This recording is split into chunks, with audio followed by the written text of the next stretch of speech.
ಈ ದಿನ ವಿಶೇಷವಾಗಿ ನಾವು ಬಹುಜನ ಸಮಾಜ ಪಾರ್ಟಿಯ ನೇತೃತ್ವದಲ್ಲಿ ಬೆಂಗಳೂರು ಕೇಂದ್ರ ಲೋಕಸಭಾ ಕ್ಷೇತ್ರದ ವ್ಯಾಪ್ತಿಯಲ್ಲಿ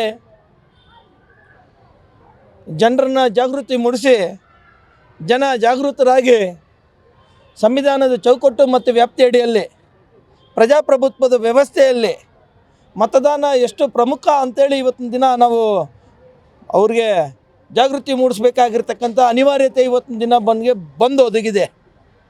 ಯಾಕೆ ಈ ಮಾತು ಹೇಳ್ತಾ ಇದ್ದೀನಿ ಅಂದರೆ, ರಾಜಕಾರಣದಲ್ಲಿ ಭಾಳಷ್ಟು ಲೂಟಿಕೋರರು, ದಗಲ್ಬಾಜಿಗಳು, ದಗಾಕೋರರು, ಅಕ್ರಮವಾಗಿ ಹಣ ಸಂಪಾದನೆ ಮಾಡಿರ್ತಕ್ಕಂಥ ಕಿಡಿಗೇಡಿಗಳೇ ತುಂಬಿಕೊಂಡಿದ್ದಾರೆ. ಹಲವಾರು ಪ್ರಕರಣಗಳು ಕೋರ್ಟಲ್ಲಿ ಪೆಂಡಿಂಗ್ ಇದೆ. ಯಾವ ರಾಜಕಾರಣಿಗಳು ಅಂತೇಳಿ ನಾವು ಹೇಳೋಕ್ಕೋಗಲ್ಲ. ಯಾಕಂದರೆ ಕೋರ್ಟಲ್ಲಿ ಕೇಸ್ಗಳು ಪೆಂಡಿಂಗ್ ಇರೋವಾಗ ನಾವು ಮಾತಾಡ್ಲಿಕ್ಕೆ ಬರಲ್ಲ. ಅಲ್ಲಿ ಏನು ಮಿಸ್ಯೂಸ್ ಆಗ್ತಾ ಇರೋದು ಅಂದರೆ, ನಮ್ಮ ಪರಿಶಿಷ್ಟ ಜಾತಿ, ಪರಿಶಿಷ್ಟ ಪಂಗಡದವರ ಅಭಿವೃದ್ಧಿಗಾಗಿ ಮೀಸಲಿಟ್ಟಂಥ ಅನುದಾನಗಳನ್ನು ದುರ್ಬಳಕೆಗಳನ್ನು ಮಾಡಿಕೊಂಡು ಅದೇ ದುಡ್ಡನ್ನ ಬಡವರಿಗೆ ಹಂಚಿಕೆ ಮಾಡೋದ್ರ ಮುಖಾನ ಮತಭ್ರಷ್ಟಾಚಾರವನ್ನು ಮಾಡ್ತಾಯಿದ್ದಾರೆ. ಮತಭ್ರಷ್ಟಾಚಾರ ಇವತ್ತು ನಾವು ನಾಗರಿಕರು, ನಾವೆಲ್ಲ ಬಾಬಾ ಸಾಹೇಬ್ ಅಂಬೇಡ್ಕರ್ ವಾರಸುದಾರರಿದ್ದೀವಿ.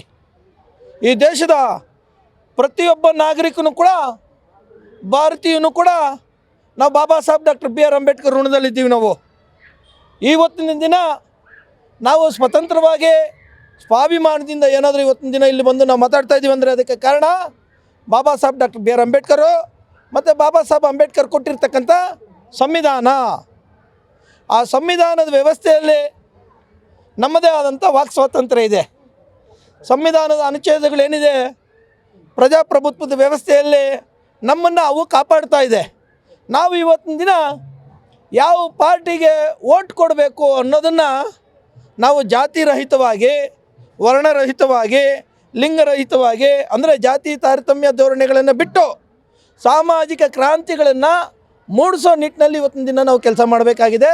ಅದು Baba Saheb doctor B R Ambedkar ಹೆಸರಿನಲ್ಲಿ ಮಾಡಬೇಕಾಗಿದೆ. ಇವತ್ತು ದಿನ ನಾವಿಲ್ಲಿ ಬಂದಿದ್ವಿ. ಒಂದು JJR Nagar Baba Saheb doctor B R Ambedkar ಒಂದು ಬೃಹತ್ ಮೂರ್ತಿ ಇದೆ.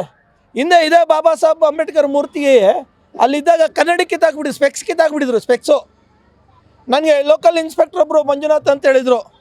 ಮಂಜು ತಾನೇ ಹೆಸರು, ಅವ್ರು ಹಿಂದೆ ಇದ್ದವರು ಪೊಲೀಸ್ ಅಣ್ಣ. ಮಂಜು ತಾನೇ ಇನ್ಸ್ಪೆಕ್ಟರ್ ಮೊದಲಿದ್ದು. ಇನ್ಯಾವ ಸ್ಟೇಷನು? ಅಲ್ಲಿಂದ ಬಂದಿದ್ರು ನೀವು ಮಂಜು ಅಂತೇಳಿ ನನಗೆ ಫೋನ್ ಮಾಡಿದ್ರು. ಫೋನ್ ಮಾಡಿದಾಗ, ಅಣ್ಣ ನನ್ನ ಏರಿಯಾದಲ್ಲಿ ಬಾಬಾ ಸಾಹೇಬ್ ಅಂಬೇಡ್ಕರ್ ಸ್ಪೆಕ್ಸ್ ಕಿತ್ತಾಕವ್ರೆ ಅಂತ. ನಾನು ಅಷ್ಟೊತ್ತಿಗಾಗಲೇ ನಮ್ಮ ಮಾಧ್ಯಮದವ್ರನ್ನ ಕಳಿಸ್ಕೊಟ್ಟಿದ್ದೆ. ಬಾಬಾ ಸಾಹೇಬ್ ಅಂಬೇಡ್ಕರ್ ಸ್ಪೆಕ್ಸ್ ಕಿತ್ತಾಕವ್ರಂತೆ, ಹೋಗಿ ನೋಡ್ರಿ ಅಂತೇಳಿ. ಇಮಿಡಿಯೇಟಾಗಿ ನನಗೆ ಜಮೀರ್ ಅಹಮದ್ ಖಾನ್ ಶಾಸಕರು ಅವರು ಫೋನ್ ಮಾಡಿದರು, ಲೋಕಲ್ ಇನ್ಸ್ಪೆಕ್ಟ್ರ್ ಫೋನ್ ಮಾಡಿದರು, ಬೇರೆ ಇಂಟೆಲಿಜೆನ್ಸ್ ಅವರು ಫೋನ್ ಮಾಡಿದರು. ನಾನು ಹೇಳಿದೆ, ಯಾವುದೋ ಒಂದು ಮಸೀದಿ ಕೆಡವಾಗ್ತಾರೆ ಅಂದಾಗ, ದೇವಸ್ಥಾನದಲ್ಲಿ ಗರುಡಗಂಬ ಕೆಡವಾಗ್ತಾರೆ ಅಂದಾಗ ಎಷ್ಟು ದೊಡ್ಡ ಇಶ್ಯೂ ಆಗುತ್ತೆ. ಬಾಬಾ ಸಾಹೇಬ್ ಅಂಬೇಡ್ಕರ್, ನಾನು ಯಾಕೆ ಮಾತು ಹೇಳ್ತಾ ಇದ್ದೀನಿ, ಬಾಬಾ ಸಾಹೇಬ್ ಅಂಬೇಡ್ಕರ್ ಪ್ರತಿಮೆಗಳಿಗೆ ರಕ್ಷಣೆ ಇಲ್ಲ.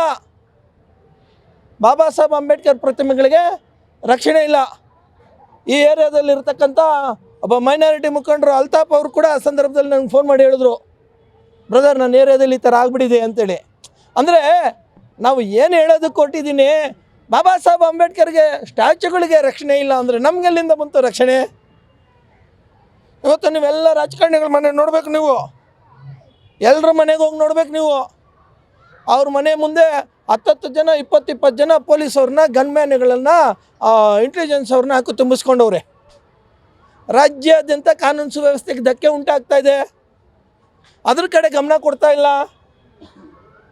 ಇವತ್ತು ನಮ್ಮ ಹಕ್ಕುಗಳನ್ನು ಪ್ರತಿಪಾದನೆ ಮಾಡೋದು ದೊಡ್ಡ ಅಪರಾಧ ಆಗಿಬಿಟ್ಟಿದೆ. ನಾವು ಈ ದೇಶದಲ್ಲಿ ನಾವು ದಲಿತರು ಏನಾದರೂ ಮಾತಾಡಿದಾಗ ನಮ್ಮನ್ನು ನಕ್ಸಲರು ಮಾಡಿಬಿಡ್ತಾರೆ.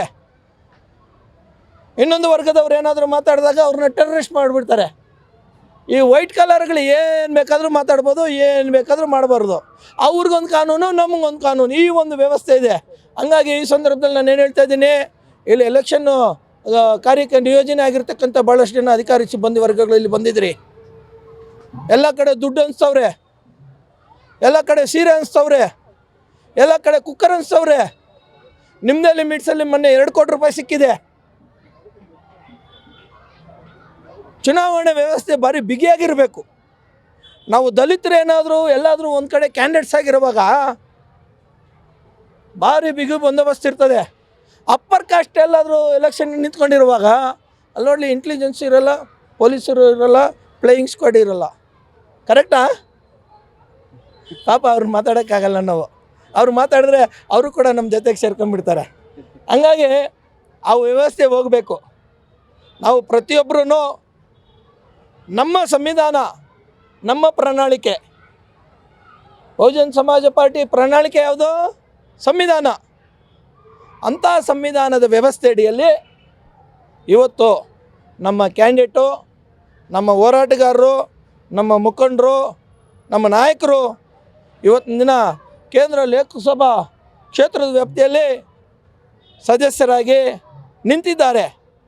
ದಯಮಾಡಿ ಅಂಬೇಡ್ಕರ್ ಅಭಿಮಾನಿಗಳು, ಪ್ರಜ್ಞಾವಂತರು, ವಿಚಾರವಂತರು, ಮೀಸಲಾತಿ ಅಡಿಯಲ್ಲಿ ಒಂಚೂರು ರಿಸರ್ವೇಷನ್ ಅವು ಇವು ಪಡ್ಕೊಂಡು ಅದರ ಲಾಭ ತಿಂತಾರೋ ಮಹಾಪುಣ್ಯಾತ್ಮರು ನಿಮ್ಮಲ್ಲಿ ಜಾಗೃತಿ ಮೂಡಿಸೋದ್ರ ಮುಖೇನ ನಮ್ಮ ಓಟು ನಮಗೆ ಅಂತೇಳಿ ನಮ್ಮ ಓಟನ್ನು ನಮ್ಮ ಬಹುಜನ್ ಸಮಾಜ ಪಾರ್ಟಿ, ನನ್ನ ಓಟು ನನಗೆ, ಯಾಕಂದರೆ ಸಂವಿಧಾನದ ಅಡಿಯಲ್ಲಿ ಇವತ್ತಿನ ದಿನ ನಾವಿದ್ದೀವಿ. ಸಂವಿಧಾನ ಇವತ್ತು ನಮ್ಮನ್ನು ಕಾಪಾಡ್ತಾ ಇದೆ.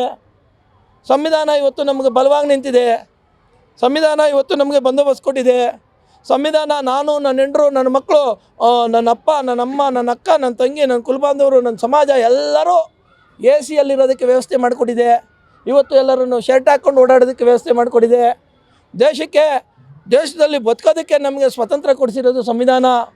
ಅಂಥ ಸಂವಿಧಾನವನ್ನು ಬಹುಜನ್ ಸಮಾಜ ಪಕ್ಷ ತಮ್ಮ ಪಕ್ಷದ ಪ್ರಣಾಳಿಕೆಯನ್ನಾಗಿ ನಾವು ಇವತ್ತಿನ ದಿನ ಇಟ್ಕೊಂಡಿದ್ದೀವಿ.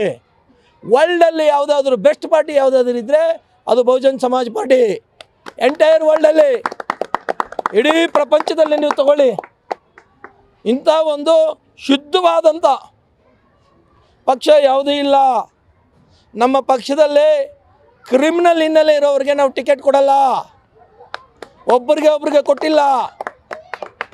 ಅಂಥ ಒಂದು ಬದ್ಧತೆ ಇರ್ತಕ್ಕಂಥ, ಪ್ರಾಮಾಣಿಕತೆ ಇರ್ತಕ್ಕಂಥ ಪಕ್ಷ, ಏಕೈಕ ಪಕ್ಷ, ಆನೆ ಪಕ್ಷ. ಆನೆ ನಡೆದಿದ್ದೇ ದಾರಿ. ಅಕ್ಕ ಮಾಯಾವತಿ ಏನು ಡಿಸಿಷನ್ ತೊಳ್ತಾರೆ ಅದೇ ಅಂತಿಮ. ಬಾಬಾ ಸಾಹೇಬ್ ಅಂಬೇಡ್ಕರ್ ಅವರ ಆಶಯಗಳಂತೆ, ಅವ್ರ ಸಿದ್ಧಾಂತಗಳನ್ನು ಮೈಗೂಡಿಸ್ಕೊಂಡು ಕಾಂಶಿರಾಮ್ ಸಾಹೇಬರು ಪಾರ್ಟಿ ಕಟ್ಟಿದ್ದಾರೆ. ಆ ಪಾರ್ಟಿ ಅಡಿಯಲ್ಲಿ ಇವತ್ತಿನ ದಿನ ನಾವು ಯುವಕರೆಲ್ಲ ನೀಲಿ ಶಾಲು ಹಾಕ್ಕೊಂಡು ನೀವು ನಿಂತಿದ್ರಲ್ಲ, ನಿಮ್ಮ ಓಟನ್ನ ಮಾರ್ಕೋಬಾರ್ದು. ನಿಮ್ಮ ಓಟನ್ನ ನಮ್ಮ ಸ್ವಾಭಿಮಾನದ ಸಂಕೇತ, ನಮ್ಮ ಸ್ವತಂತ್ರದ ಸಂಕೇತ, ನಮ್ಮ ಸಂವಿಧಾನ ಸಂಕೇತ.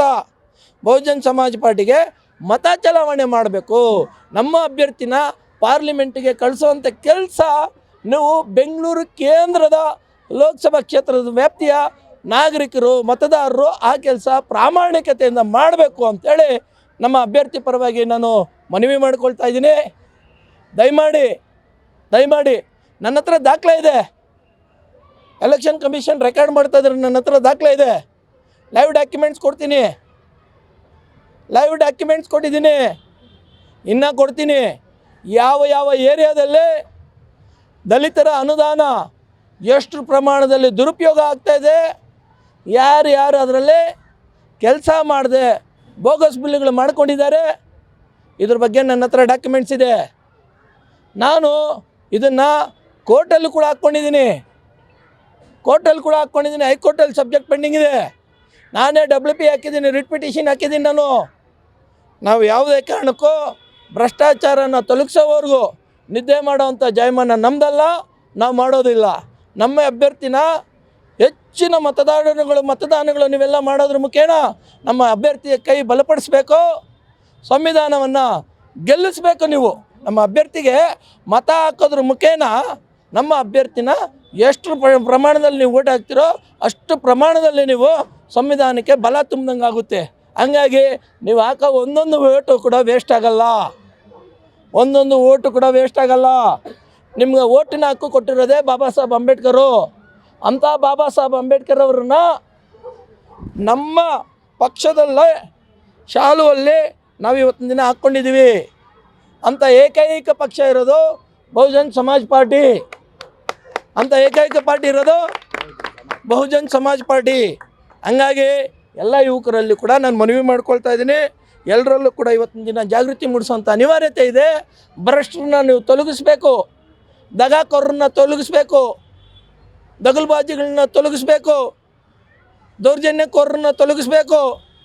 ಪ್ರಾಮಾಣಿಕವಾಗಿ ಸಂವಿಧಾನ ಚೌಕಟ್ಟು ಮತ್ತು ವ್ಯಾಪ್ತಿನ ಅಳವಡಿಸ್ಕೊಂಡು ನಮ್ಮನ್ನು ಕಾಪಾಡುವಂಥ ಒಬ್ಬ ನಾಯಕನ ನಾವು ಅಳವಡಿಸ್ಕೋಬೇಕು ಅಂತೇಳಿ ಈ ಸಂದರ್ಭದಲ್ಲಿ ನಾವು ಬಹುಜನ್ ಸಮಾಜ್ ಪಾರ್ಟಿಯಿಂದ ಡಿಕ್ಲೇರ್ ಮಾಡೋದ್ರ ಮುಖೇನ ಇವ್ರನ್ನ ಅಭ್ಯರ್ಥಿಯನ್ನಾಗಿ ಮಾಡಿ ಇವ್ರಿಗೆ ಬೆನ್ನೆಲುಬಾಗಿ ಇವರು ಬೆಂಗಾವಲಾಗಿ ನಾವು ಇವತ್ತಿನ ದಿನ ನಿಂತಿದ್ದೀವಿ.